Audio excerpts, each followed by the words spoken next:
Truck drivers strike linked to another violent attack and a fatal collision in the Eastern Cape.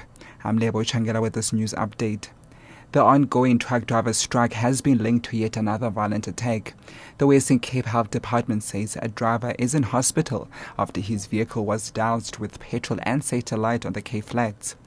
This follows last week's attack on Cape Town truck driver Gary Stewart, who suffered a fractured skull when the truck he was travelling in was stoned.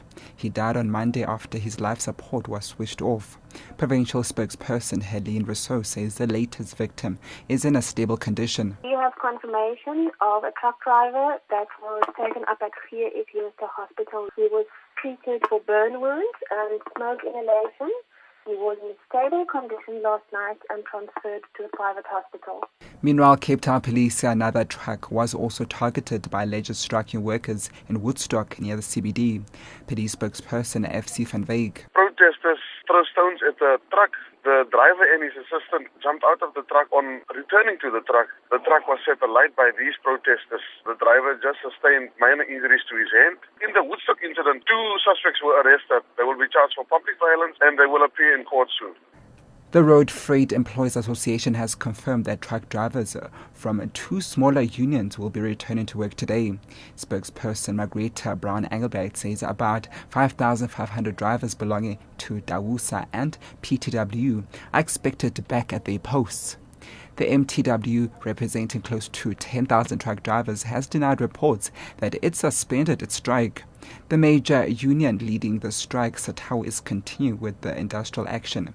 Brown-Engelbrecht elaborates. The 2 unions, DAWUSA and PTWU, they have suspended participation in the strike action because they actually believe, according to the correspondence that they sent us, that there's enough mutual ground for us to reach a settlement.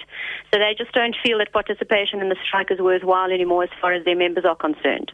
And 2 people have been killed in head-on collision between 2 cars on the N2 between Idutwa and Butterworth in the Eastern Cape in the early hours of this morning. In a separate incident, a man has been killed and his wife sustained serious injuries in a hit-and-run accident between East London and King Williamstown. Arriva Live spokesperson in the Eastern Cape, Thabo Machaya, says the couple were walking with their child who escaped unhurt. He says the man died on the scene and his wife was rushed to hospital.